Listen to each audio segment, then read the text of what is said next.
Hi YouTubers, it's Lori Clendenning with Endearing Embellishments. Tonight we're going to make this adorable snowman Christmas sign. It's made from a muffin tin.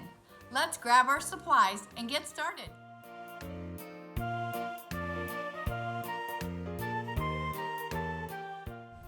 I'm using Waverly chalk paint in the color white from Walmart. This size is about $5.97 per jar.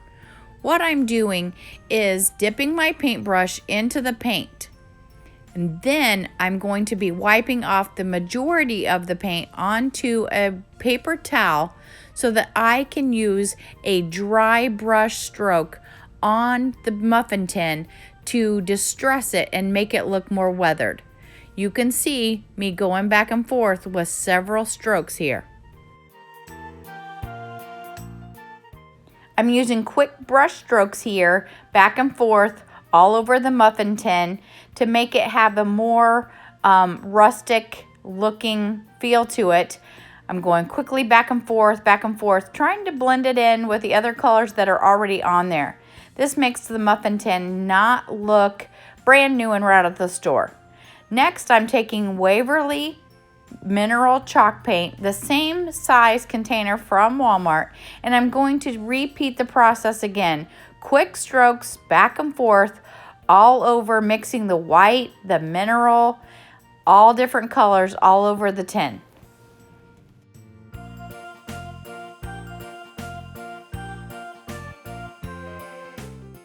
Once we have that step completed, we're going to go back and paint over the white circles that are in the bottom of the tin.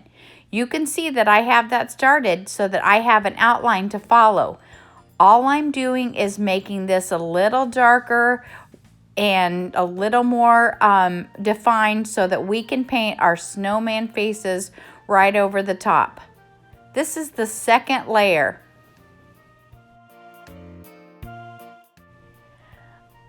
You can see I'm being very careful not to get any paint on the sides. I want the snowman face to pop. And so I have the distressed look and then sort of a clean look in the middle and then the really bright face of the snowman in the bottom.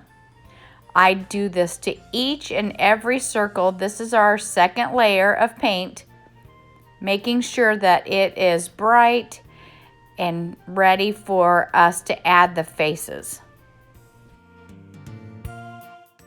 Brr, it got cold here today in Indiana.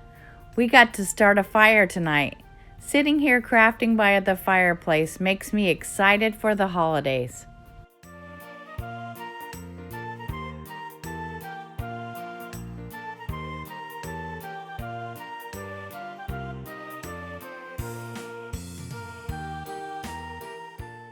After looking at it closer, I thought the top of the tin looked a little light. So I'm going to take this Waverly chalk paint in truffle and add some dark touches to the top. Just a little rusty look, like it's been outside or it's been in a barn, somewhere where it's been weathered a little bit.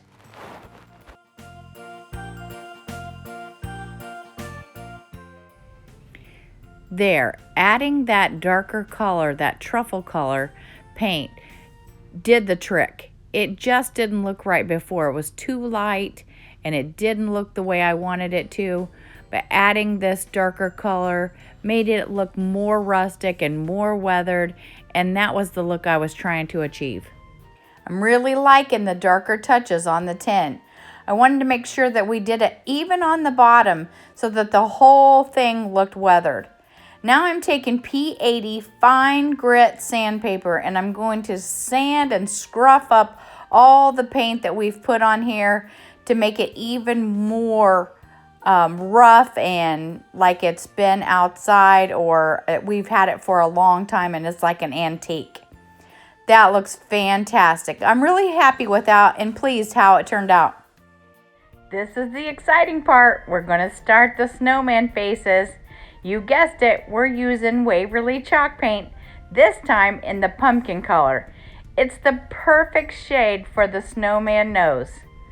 I'm going to start in the bottom corner and I'm going to show you that I used a very fine stroke in an upward motion to create the snowman nose. I'm going to do this on each and every circle.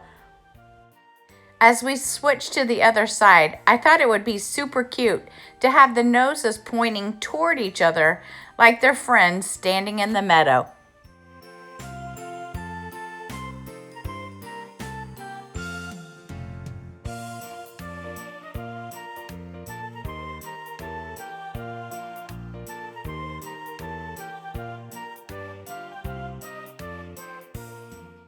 After setting the muffin tin aside, it's time for us to make our bow.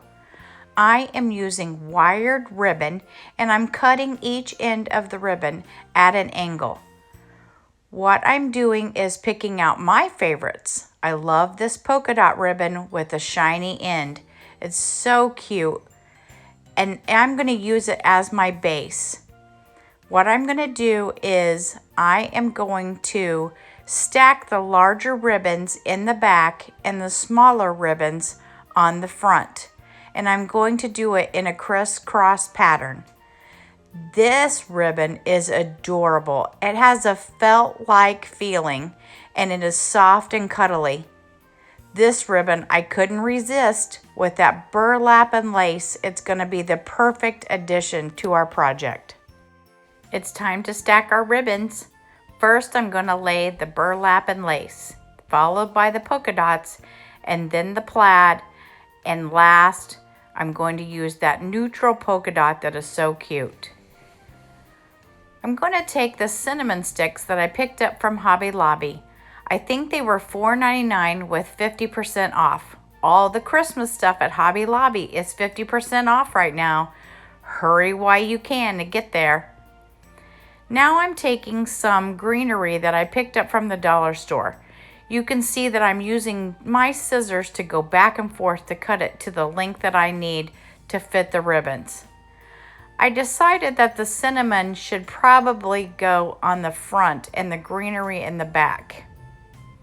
Now, I think I have it stacked the way I like it. I'm going to use raffia now, also picked up at Hobby Lobby with 50% off. Raffia can be quite a mess, so you have to be cutting it to the perfect extension the way you like it. After I cut it, I thought that's a little too much, so I pulled some out to make our bow perfect. Next, I'm going to use twine, also picked up from Hobby Lobby. I'm just going to cut a piece and I'm going to lay it across all of my stack of the bow, very carefully getting it in the middle and picking everything up. I'll just do a flip over and then I'll tie it all together with a knot in the back.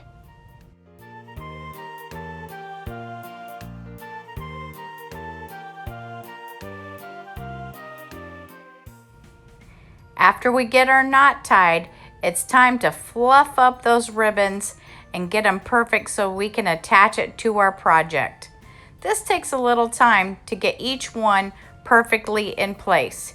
You can see me going back and forth with the greenery, the raffia, the cinnamon, and making it perfect. This cinnamon smells divine. Now I'm taking our ribbon and I'm putting it through the hole in the top of the muffin tin. I'm tying a really tight knot so that it will stay in place. After getting it up there, I saw that it was a little loose. So I thought I better use some more adhesive and glue it down using my glue gun.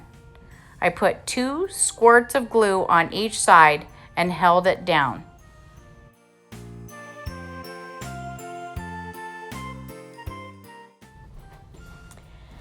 I think pine cones will be the extra special magic that makes our project complete. I'm going to take some hot glue gun and I'm going to attach the pine cone here at the top. I don't think 1 is enough, so I'm going to take 2 and place them right up here in the center of our bow.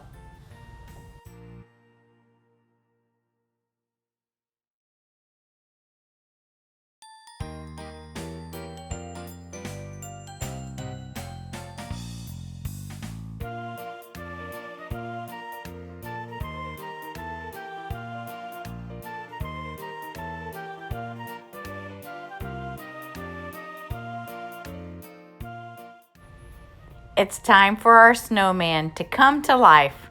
I'm using a Sharpie paint marker to carefully place the eyes and the smile on each one of our snowmen. The Sharpie paint marker is from Michaels. They had a wide variety of colors, and I picked up several just for the projects for the holidays.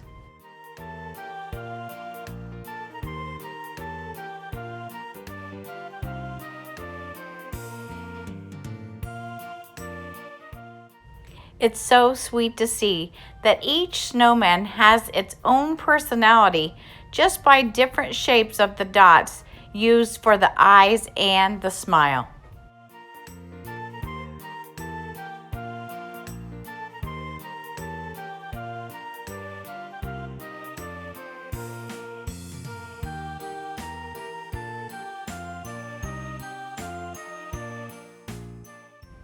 Here we go, our last two.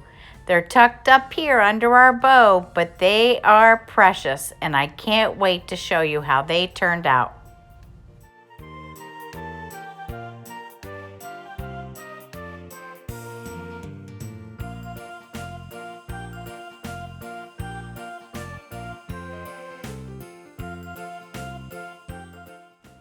At the last second, I decided to add some color to the cheeks of our snowman. I had some blush on hand, so I applied it to the end of a Q-tip and using a circular motion, put the color on the edge of each snowman's smile. I think this was the perfect whimsical touch to add to our project.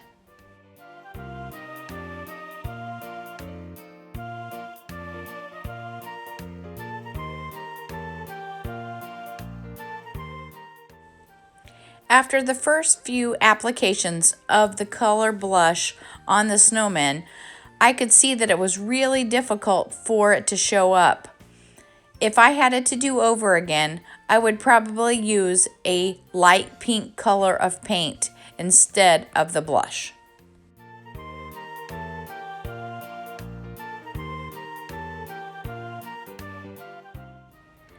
After using just one coat of the blush, I decided that maybe two was the magic answer.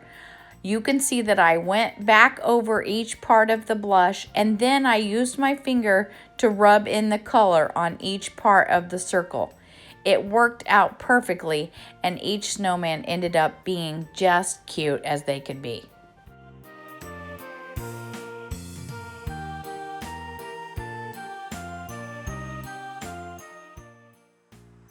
And there you have it, our finished project.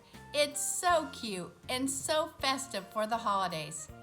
Don't forget to hit that subscribe button and give this video a big thumbs up.